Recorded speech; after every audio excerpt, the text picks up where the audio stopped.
Reproduction जो है वो चैप्टर पढ़ा रही हूँ मैं आज, ये पूरा का पूरा, जिसमें हम पढ़ते हैं रिप्रोडक्शन इन ऑर्गेनिज्म। और ऑर्गेनिज्म अलग अलग तरीके से रिप्रोडक्शन कर सकते हैं।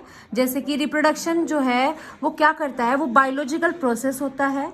और ऑर्गेनिज्म जो है वो give rise to the young ones. इसका मतलब ये है कि वो जनरेशन टू जनरेशन आगे बढ़ाएंगे। और ये रिप्रोडक्शन जो है हम बस इसीलिए इसको पढ़ते हैं कि जिससे हम क्या कर सकें, नई नई ऑफस्प्रिंग के बारे में पढ़ सकें, पूरा जो साइकिल है बर्थ टू डेथ वो सारा पढ़ सकें। यही पर्पस होता है हमारा रिप्रोडक्शन पढ़ने का। और ये दो तरीके का होता है, एसेक्सुअल रिप्रोडक्शन और सेक्सुअल रिप्रोडक्शन। एसेक्सुअल रिप्रोडक्शन में होता क्या है कि एक ही गैमेट इन्वॉल्व होता है, या तो मदर हो या फिर फादर हो, एक ही सिंगल पेरेंट से अगर किसी नई प्रोजेनी का जन्म हो रहा है तो उसे क्या कहते हैं हम, एसेक्सुअल रिप्रोडक्शन। और इसमें बेस्ट एग्जाम्पल जो हमने आज तक पढ़ा है वो होता है अमीबा।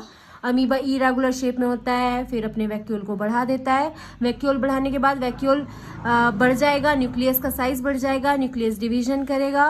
न्यूक्लियर डिवीजन के बाद वो दो टोटल सेल्स में अपने आप को डिवाइड कर लेता है। आपने जैसे ईस्ट में देखा होगा, ईस्ट में भी यही करता है कि बर्ड फॉर्मेशन कर लेता है और उसके बाद वो टू पार्ट्स में अलग अलग डिटैच हो जाता है। इसके बाद आप देख सकते हैं कि क्लोन, ये जो टर्म है ये आप बहुत बार इस एनसीईआरटी में पढ़ेंगे। जैसे ये क्लोन होता है, क्लोन में क्या होता है कि मॉर्फोलॉजी मतलब जो बाहर का दिखावा है किसी भी ऑर्गेनिज्म का वो, और जेनेटिकली मतलब कि जो उसका जीन पैटर्न है वो भी सेम होगा टू देयर पेरेंट। वो अपने पेरेंट से मॉर्फोलॉजिकली और जेनेटिकली सिमिलर होता है।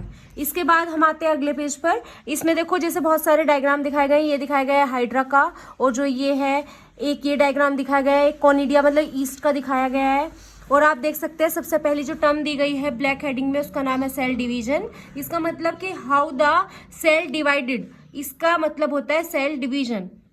और ये मोड ऑफ रिप्रोडक्शन में हमारी हेल्प करता है, जैसे कि बाइनरी फिजन। बाइनरी फिजन का मतलब होता है टू पार्ट्स में टूट जाना। बर्ड्स का मतलब होता है, जैसे कि ये देखो आप यहाँ डायग्राम देख रहे हैं, इसमें ये हाइड्रा है, इस पर एक छोटी सी बर्ड आती है। ये बर्ड जैसे ही साइज में इंक्रीज होना शुरू होती है, और इंक्रीज होते होते होता क्या है कि ये इतना वेट हो जाता है, ये अपने आप टूट के नीचे गिर जाती है। फिर एक नया ऑर्गेनिज्म बनेगा, फिर से बर्ड आएगी, ऐसे बार बार रिपीट होता रहता है। जो स्पोर्स का मतलब होता है कि ये ऐसे स्पोर्स होते हैं जो एक नए स्ट्रक्चर्स को बना सकते हैं। कोनिडिया जैसे पाया जाता है पेनिसिलियम में, बर्ड पाया जाता है हाइड्रा में, गिम्यूल्स जो है वो पाए जाते हैं स्पोंज में। ये गिम्यूल्स दे रखे हैं और ये एक नए स्पोंज को फिर से बना देंगे। आप देख सकते हैं जो हम घर में आपने आलू को देखा होगा, आलू में क्या होती है, छोटी छोटी बर्ड्स होती हैं, उन्हीं को ही हम क्या नाम देते हैं, आइज का। और आइज ही हेल्प करती है to germinate a new potato. Ginger में आपने राइजोम देखे होंगे, ये जो राइजोम होते हैं ये हेल्प करते हैं टू द जिंजर, कि जिससे हम जिंजर को फिर से बना सके। और आपने ब्रायोफाइलम को देखा होगा कि उसमें क्या होता है, लीफ है, लीफ टूटकर अलग गिर जाएगी और फिर से एक नई लीफ बन जाती है। यहाँ पर आप देख सकते हैं ऑफसेट, ये वाटर हाइएसिनथ में देखा जाता है, इसे इन्वेसिव प्लांट भी कहते हैं।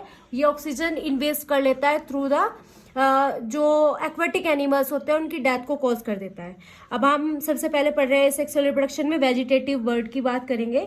तो वेजिटेटिव रिप्रोडक्शन में होता क्या है कि किसी भी प्लांट की कोई पार्ट को लो और उससे आप एक नया प्लांट बना पा रहे हैं। जैसे कि क्या होता है, राइजोम होते हैं, सकर होता है, ट्यूबर, ऑफसेट, बल्ब, ये सब क्या होते हैं, वेजिटेटिव प्रोपग्यूल होते हैं। इसके बाद बात करते हैं नोड्स की। नोड्स क्या होती हैं, एक चीज होती है नोड्स और एक होते हैं इंटर नोड्स। जैसे आपने गन्ने का प्लांट देखा होगा,